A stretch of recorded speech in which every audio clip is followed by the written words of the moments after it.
कहता हूं कि बड़ा सरल जीवन रखिए अपना, क्योंकि देखो हर हर प्रकार के लोग आपको जीवन में मिलेंगे। आप जैसा जैसा जहां जहां जाओगे ना, आपको अलग हर टाइप के लोग मिलते हैं। या सूरतगढ़ आके भी बाड़मेर के एक बच्चे का मुझे बाद में पता चलता है कि वो यहाँ आके स्मगलिंग करना शुरू कर गया। स्मगलिंग मतलब ये नशे पत्ते करना और उसका व्यापार करना शुरू कर गया। आया पढ़ने था। एक बच्चे के बारे में मुझे जब उसके बड़े भाई ने बताया कि सर इसको समझाओ, मैंने कहा समझा दूंगा, ले आओ। मैंने सोचा कि उसको पढ़ाई समझ में नहीं आ रही, या मैंने सोचा कि कोई मोबाइल्स में आजकल गेम आते हैं ऐसा कुछ खेल रहा है तो समझा देंगे, तो वो ले आया उसको। तो मैंने कहा संडे को आना, अपन फुर्सत में उस बच्चे को समझा देंगे तो पढ़ लेगा। मैंने सोचा कंफ्यूज है कि किसकी तैयारी करूं। तो आए वो 3 4 1 बजे शाम को आए, दोपहर में आए। मैंने कहा हाँ बता क्या हो। तो सर ये बेचता है वो पुड़िया उड़िया। मैंने आपको कह रहे क्या, कहाँ से? तो सूरतगढ़ गया था और उसके बाद ही रास्ता भटक गया है और बुरी तरह से बिछड़ा हुआ है। मुझे सच में पहली बार पता चला है कि यहाँ आने के बाद कुछ बच्चे ये भी करते हैं। इसलिए मुझे लगता है कि आप यहाँ सब घर बार छोड़ के यहाँ बैठे हैं तो मन में सोच क्या है कि 1 या 2 साल में कहानी खत्म करके घर जाएंगे। कहानी खत्म ढंग से करनी है। कहानी खत्म का मतलब ये नहीं है कि कहानी खत्म का मतलब ये नहीं है कि बहुत दर्दनाक अंत हो उसका। कहानी ऐसी होनी चाहिए कि वापस जाने के बाद में साथी आपके कहें कि यार ये तो बहुत सामान्य व्यक्ति था और बहुत अच्छी जगह चला गया। और फिर रास्ते अपने आप। मैं आपको बताऊं, कोई भी व्यक्ति सोच के नहीं निकलता कि मैं आईएएस बनूंगा। मैंने मेरे जीवन में नहीं सोचा था कि मुझे इस प्रकार का मंच मिलेगा और मैं ऐसे मंच पे आके बोलूं। मैं बड़ा शर्मीले नेचर का व्यक्ति था। 12वीं तक तो ये हालात थे कि सर मुझे प्रार्थना के लिए भी आगे बुलाते थे, तब भी मेरा हाथ ऐसे करता था।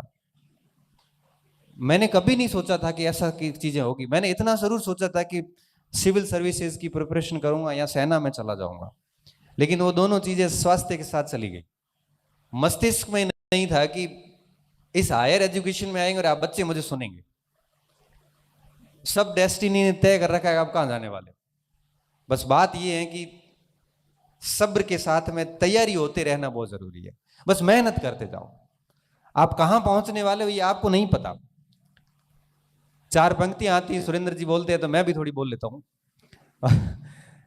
कि ख्वाब जहां पलते हैं, ख्वाब तो आप समझते हो कि ख्वाब जहां पलते हैं मेरे, खबर वहां तक रखता हूं। ख्वाब जहां तक पलते हैं मेरे, खबर वहां तक रखता हूं। जमीन पर पांव है मेरे और नजर आसमान तक रखता हूं। जमीन पर पाऊं, क्योंकि डाउन टू अर्थ होना व्यक्ति को बहुत ज्यादा जरूरी है। और नजर आसमान पर रखता हूं और मंजिल से भी वादा कर रखा है मैंने मिलने का। मंजिल से भी वादा कर रखा है मैंने मिलने का। और अब देखना यह होगा कि सब्र कहां तक रखता हूं, कि सब्र कहां तक रखता हूं, क्योंकि ये बहुत जरूरी होता है। 2 महीने में कई बार आपको रिजल्ट चाहिए होता है। मैं कई बार मेरे पास मैसेज आते सर आपका कोर्स लिया है और 6 महीने में हो जाएगा क्या? 6 महीने में बेटा वैलिडिटी पूरी होगी और तो कुछ नहीं होगा। 6 महीने में कोर्स नहीं होता। क्यों?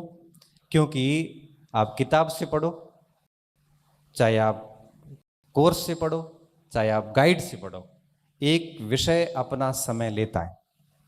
आपको उसको दिमाग में डालने, वापस 4 से 5 बार रिवीजन करने में वक्त लगेगा। अगर 1 1.5 साल के लिए सब्र रख सको तो तैयारी करो। और आपको लगता है कि नहीं हमें 5 और 6 महीने में ही नौकरी चाहिए, तो बेटा वो पॉसिबल नहीं है।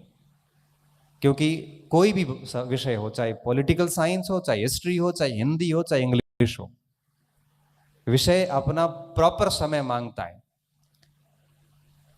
और जब मैं कहता हूं कि आप बाड़मेर छोड़ के या जालोर छोड़ के या जोधपुर छोड़ के या नागौर छोड़ के यहाँ सूरतगढ़ आते हैं, तो आपको तो वहां से केसरिया करके आना चाहिए। केसरिया समझते हो? केसरिया का मतलब क्या होता है कि अब आर या पार। फिर ये घंटे काउंट नहीं होते 14 हुए कि 15 हो गए। पूछते हो ना, मुझे बड़ा ऐसे दया सी आती है, क्रोध भी आता है। कहते सर कितने घंटे पढ़ूं? तो मैं कहूंगा कि 3 घंटे पढ़ना है तो 3 घंटे पढ़ेगा। घंटे काउंट क्यों करने पड़ रहे हैं? जब वहां से घर से निकल ही गए हो तो ठीक से निकलो ना भाई। अब पता है कि जैसे खानवा के युद्ध में महाराणा सांगा निकले हैं और हसन खान मेवाती अगर निकला है तो ये सोच के निकला है कि हम जिंदा वापस आके भोजन करेंगे घर आके। वो ये सोच के निकले हैं कि यहां तो बाबर रहेगा या हम रहेंगे, बात खत्म। और फिर युद्ध भी उस स्तर का होता है, और युद्ध उस स्तर का होता है, फिर परिणाम भी उस स्तर के आते हैं, और 400-500 साल बाद में भी हम याद करते हैं। इसलिए कहते हैं कि जब घर से निकल ही गए हैं तो मुझे लगता है कि न घंटे काउंट करने चाहिए, न पोस्ट काउंट करनी चाहिए, न कंपटीशन कितना मार्केट का ये देखना चाहिए। हमें सिर्फ ये देखना है कि आप कितने रेडी है। मैं आपको 5 प्रश्न पूछ लूं और क्या आप मुझे उत्तर देने में सक्षम है? कई बार मैं बच्चों से बात करता हूं, तैयारी है पूरी? हाँ तैयारी पूरी है। प्रश्न पूछूं? प्रश्न नहीं पूछना। क्यों? तो तैयारी कैसी पूरी है?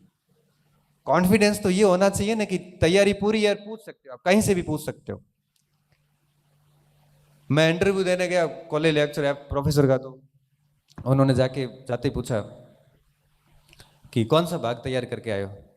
यद्यपि मैंने राजस्थान इतिहास और विश्व इतिहास नहीं पढ़ा था क्योंकि इतना टाइम मिला नहीं, इंडियन हिस्ट्री पढ़ के गया था। मैं सर सारा ही तैयार है। कॉन्फिडेंस तो रखो, सारा ही तैयार है। नहीं आएगा तो मना करते हैं, अपराध थोड़ी है, तैयार तो है, तो परीक्षा पास हुई है। कहां से पूछे? मैं जैसा भी आपको ठीक लगे। तो आधुनिक से पूछ लें। हाँ सर वही पढ़ा हुआ था, मन में सोचा वही पढ़ा हुआ है। शुरू कर दिया, चलता रहा, चीजें चलती रही, बड़े आराम से चलती रही। तो ये कॉन्फिडेंस कब आता? जब आपने सच में पढ़ाई की है। कोई कहता सर रात को पढ़ूं कि सुबह पढ़ूं उठ के? वही पढ़ाई करनी, कभी भी करना। कभी कभार रात को कर लो, कभी सुबह उठ के पढ़ लो। लेकिन बात यह है कि हम पढ़ रहे कि नहीं पढ़ रहे। यहां पे आके पंचायती कर रहे हैं क्या? यहां पे आके पुस्तक भंडार पे, लाइब्रेरी के अंदर, या 4 रूम लिए और बीच में बैठ के आराम से अगर आप पंच बने हुए हैं तो अब मान के चलना कि आप अपनी असफलता की कहानी उस जगह बैठे बैठे लिख रहे हैं। ये कंपटीशन है, बड़ा निर्दयी है। ये नहीं देखता कि आप किस गरीब परिवार से आते हैं या अमीर से आते हैं। ये नहीं देखता है कि आपके घर वालों ने कितने सेक्रीफाइस करके आपको यहाँ भेजा है। ये भी नहीं देखता कि आप पहले कितनी बार फेल हुए हैं और आपको नौकरी की सख्त आवश्यकता है। ये भी नहीं देखता कि आपके ऊपर पीछे पूरा परिवार इंतजार में बैठा है कि ये नौकरी लगे तो इन 2 बच्चियों को आके भेजूं। ये भी नहीं देखता कि आपके हालात अच्छे नहीं है, आपको नौकरी की सख्त आवश्यकता है। ये सिर्फ ये देखता है कि ओएमआर सीट में आपने घोड़े कैसे भरे। वो सीधी कंप्यूटर में ओएमआर सीट स्कैन होती है, सीधे नंबर आते हैं, किसी 120 में से 18 आते हैं, किसी 120 में से 112 आते हैं। और ये तय इस बात पे होता है कि आपने कितनी गहराई से, कितनी तन्मयता से किताबों को घोट घोट के याद किया है। हालत खराब हो जाती है किताब की साइज बड़ी हो जाती है। 120 पेज की किताब, 120 पेज का रजिस्टर ऐसे लगता है जैसे 500 पेज की किताब हो। 5-5, 6-6 कलर की स्याही घसी हुई होती है उस नोट्स पे, उस किताब के ऊपर। तब परीक्षा हॉल में जाते याद आता है कि ये बात पृष्ठ के किस भाग में लिखी हुई है। सीधा याद आता है कि दाएं तरफ ऊपर की तरफ मेरे लिखा हुआ है। ये स्थितियां आती हैं तब एक्यूरेसी आती, तब आप कहते हो हमारी एक्यूरेसी नहीं आती, गलत ज्यादा हुए सर।